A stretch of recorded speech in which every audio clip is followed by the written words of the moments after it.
విశాఖ తీరంలో బోటు ప్రమాదం నుండి బయటపడిన యజమాని కారే చెన్నైకు షీలానగర్ కిమ్స్ ఐకాన్ హాస్పిటల్లో చికిత్స అందిస్తున్నారు. ఎమర్జెన్సీ వార్డులో చికిత్స పొందుతున్న కారే చిన్నను జనసేన ఎమ్మెల్యే వంశీకృష్ణ యాదవ్ తదితరులు పరామర్శించారు. ఈ సందర్భంగా కారే చిన్న కళ్ల ముందే కుటుంబాన్ని పోగొట్టుకున్నారని కన్నీటి పర్యాంతమయ్యారు. వేటకు వెళ్లి తిరిగి వస్తుండగా తుఫాను ప్రభావంగా తాము ప్రయాణిస్తున్న బోటు అదుపు తప్పి తల్లకిందులైపోయిందని తెలిపారు. శనివారం మధ్యాహ్నం 3 గంటల సమయంలో బోటు తిరగబడిందని తెలిపారు. ప్రమాద సందేశాన్ని తెలియజేసే సమయం కూడా దొరకలేదని ఆవేదన వ్యక్తం చేశారు. కళ్ల ముందే చూస్తూ ఉండగానే కుటుంబం అంతా నీటిలో మునిగిపోయిందన్నారు. నేను చనిపోతే తన పిల్లలు ఏమైపోతారనే భయంతోనే ఈత కొడుతూ అటుగా వెళ్తున్న చైనా షిప్ లంగర్ని పట్టుకొని ప్రాణాలు కాపాడుకున్నానని ఆయన తెలిపారు. ఇదే అంశానికి సంబంధించి ఎక్స్క్లూజివ్ ఫీల్డ్ రిపోర్ట్ మా కరెస్పాండెంట్ నరసింహ అందిస్తారు. నరసింహ,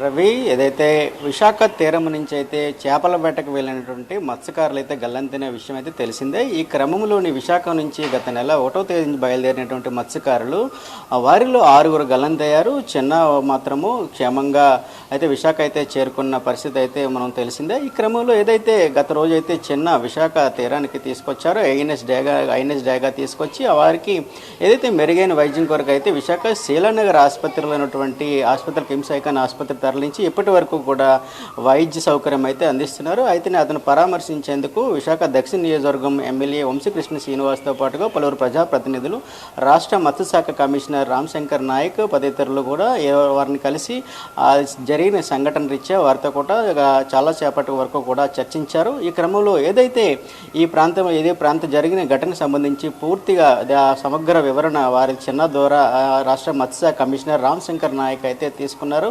అదేవిధంగా చూసుకుంటే 1 గంట సేపు క్రితం అయితే ఆ పత్రికా సమావేశం అయితే రామశంకర్ నాయక్ అయితే వివరించారు.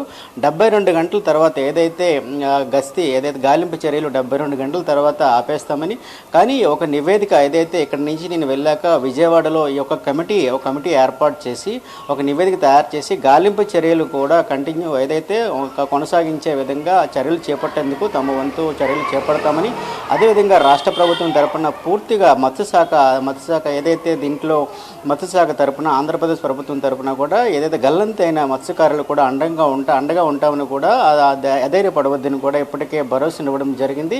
ఏదేమైనా కూడా ఇప్పటికే 72 గంటల తర్వాత యాజ్ పర్ గైడ్ లైన్స్ ప్రకారము ఈ యొక్క గస్తీ అయితే ఆపడం అయితే జరుగుతుందని, అయితే గస్తీని కొనసాగించే విధంగా తమ వంతు ప్రక్రియ అయితే కొనసాగించే విధంగా తమ వంతు చర్యలు చేపడతామని కూడా మత్స్యశాఖ కమిషనర్ అయితే రామశంకర్ నాయక్ అయితే మీడియాకు అయితే వెల్లడించారు. కానీ ఈరోజు ఉదయం నుంచి కూడా మత్స్యశాఖ కుటుంబాలు తమ ఆవేదన ఫిషింగ్ హార్బర్ జంక్షన్ వద్ద ఉన్నటువంటి యూనియన్ ఆఫీస్ వద్దకు వెళ్ళి తమ గోడును వినిపించుకున్నారు. ఎట్టి పరిస్థితుల్లో కూడా తమకు ఇంటికి ఆధారమైనటువంటి పెద్ద దిక్కును కోల్పోయే విధంగా కాకుండా ఎట్టి పరిస్థితులను కూడా కాపాడే విధంగా తమ కుటుంబాలకు చేర్చాలని కూడా తమ గోడును యూనియన్ నేతలకు, ప్రజాప్రతినిధులకు కూడా వినిపించే విధంగా కూడా ఉదయం నుంచి కూడా తమ ఆవేదన మున్నీరుగా చూస్తుంటే అక్కడ చుట్టుపక్కల ఉన్న వారికి కూడా ఆవేదన వ్యక్తం చూస్తున్న పరిస్థితి అయితే ఆందోళనకరంగా మారిందని చెప్పవచ్చు.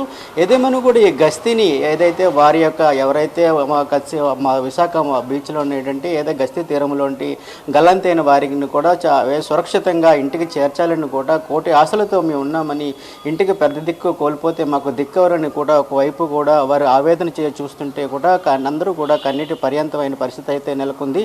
అదేవిధంగా 72 గంటల తర్వాత ఈ గస్తీని కూడా కొనసాగించే విధం కూడా అధికారులు కూడా చర్యలు చేపట్టాలని కూడా ఒకవైపు అయితే మత్స్యశాఖలో ఉన్నటువంటి ఎవరైతే స్థానిక ఉన్నటువంటి యూనియన్ నేతలు, బంధువులు, ఎవరైతే గల్లంతైన మత్స్యకారు బంధువులు కూడా ఆవేదన వ్యక్తం చేస్తున్న పరిస్థితి అయితే నెలకొంది.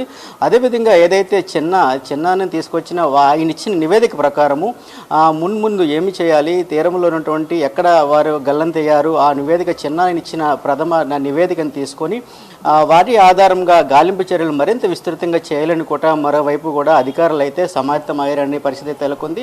అదేవిధంగా ఈరోజు సాయంత్రం కూడా ఏదైతే గస్తీని పూర్తి స్థాయిలో ఆపేస్తే మటుకు తీవ్ర ఆందోళన చేసే పరిస్థితి అయితే ఉందని కూడా ఒకవైపు మత్స్యశాఖలో ఉన్నటువంటి ఒక స్థానికులు, మత్స్యశాఖ యూనియన్ నేతలు కూడా ఒకవైపు కూడా ప్రభుత్వాన్ని కూడా హెచ్చరించే విధంగా కూడా చర్యలు చేపట్టినట్టు కూడా ఒకవైపు కూడా మనకు వినబడుతుంది. అదేవిధంగా చూసుకుంటే ఏదేమైనా కూడా ఈ క్రమంలోని ఏదైతే గల్లంతైన 6గురు కూడా పూర్తిగా క్షేమంగా ఇంటికి వస్తారని కూడా ఒకవైపు వారి బంధువులు కోటి ఆశలతోనైతే వేచి చూస్తున్నారని మనం చెప్పవచ్చు. రవి.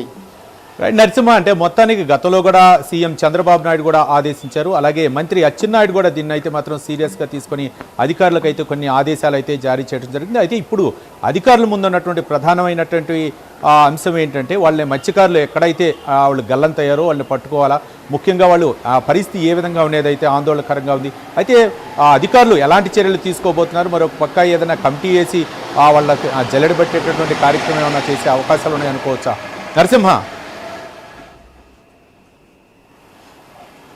రవి, నిజమే. ఇది ఏదంటే మత్స్యశాఖ కమిషనర్ అయితే రామ్ శంకర్ నాయక్ అయితే ఒక కమిటీని ఏర్పాటు చేసి ఈ కమిటీ ద్వారా ఈరోజు తాడేపల్లి ఈరోజు పూర్తిగా సమగ్రంగా చర్చించిన తర్వాత ఈరోజు విజయవాడ వెళ్ళి కమిటీ ఆధారంగా ఒక కమిటీని ఏర్పాటు చేసి దీనిపై మత్స్యకారుల గల్లంతుపై కూడా సమగ్ర విచారణ చేపట్టే విధంగా కూడా తాడేపల్లిలో ఒక నివేదిక ఉన్నట్లు కూడా ఇప్పటికే మత్స్యశాఖ కమిషనర్ రామ్ శంకర్ నాయక్ అయితే ఇప్పటికే పత్రికా సమావేశాలు కూడా చెప్పారు.